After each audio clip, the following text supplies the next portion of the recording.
Welcome back to Mind Matrix. In today's video, we are going to dive deep into one of the most important aspects of our life, which is happiness. We all want it and chase it. But how many of us truly understand the science behind it? Today, I am going to break down the fascinating science of happiness and provide you with practical steps you can take to boost your well-being. So, whether you are feeling stuck or just want to make your good days even better, stay tuned as we explore how to be happy scientifically. First thing, let's define happiness. Happiness is not just an emotion, it's a state of well-being and contentment that involves feeling good in the moment and having a sense of meaning and purpose in life. In scientific terms, happiness is often referred to as subjective well-being, how people experience the quality of their lives and how they evaluate their lives as whole. So, what exactly happens in your brain when you feel happy? The brain releases a cocktail of chemicals such as dopamine, oxytocin, and endorphins, which are often called the feel-good chemicals. These neurotransmitters make us feel pleasure, satisfaction, and love. But of course, happiness is not just about these chemicals. It's also deeply linked to our environment, social connections, and mindset. Now, let's break down a few key factors that influence happiness. You may have heard of the hedonic treadmill, a concept introduced by psychologists. It suggests that people tend to return to a baseline level of happiness despite positive or negative life events. For example, you might buy a new car or get a promotion at work. And initially, you will feel elated, but over time, the novelty wears off and your happiness levels return to where they were before. This means that material possessions and achievements alone won't make us sustainably happy. Instead, it's our mindset and emotional resilience that play a larger role. Humans are social creatures, and our relationships have huge impact on our happiness.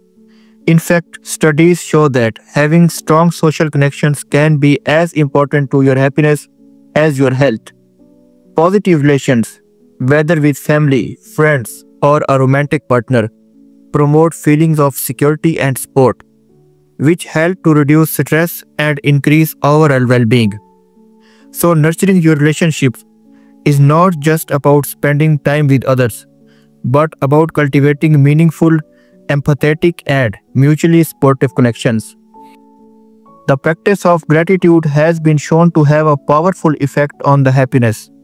Simply taking the time to reflect on the things you are grateful for can shift your perspective and help you focus on the positive aspects of your life, even during challenging time. Research suggests that people who regularly practice gratitude experience increased happiness, better sleep, and reduced levels of stress and depression. Gratitude is not just about big life events. It can be as simple as appreciating a good cup of coffee or a kind gesture from a friend. Another fascinating concept is flow, which is a mental state where you are completely immersed in an activity, feeling energized and focused. This happens when we are doing something we love, like painting, music, or solving a challenging problem. Studies show that experiencing flow regularly contributes to a deep sense of satisfaction and happiness. It's about finding that sweet spot between challenge and skill, where you can push yourself but not feel overwhelmed. We have explored some of the science. Let's dive into some actionable steps you can take to boost your happiness. First, mindfulness is the practice of staying present and fully engaging with the moment. It's about observing your thoughts, feelings, and surroundings without judgment.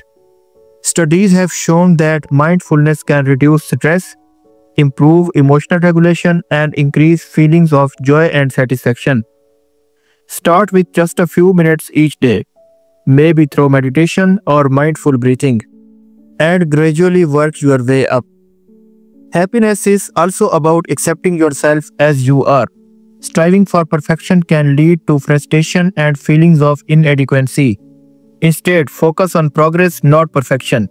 Celebrate small victories and embrace the journey of self improvement rather than holding yourself to impossible standards.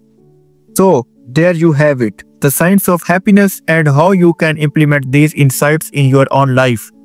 While happiness is not a destination, it's a process, and there are plenty of practical steps we can take to move toward it every day. By nurturing our relationships, practicing gratitude, focusing on meaningful goals, and engaging in activities that bring us joy, we can start to increase our happiness levels. Remember, happiness is not about being happy all the time. It's about cultivating a mindset and lifestyle that promote well-being, balance, and fulfillment in the long run. Thank you for watching, and if you found this video helpful, don't forget to like, comment, and subscribe. Stay tuned for more videos here on.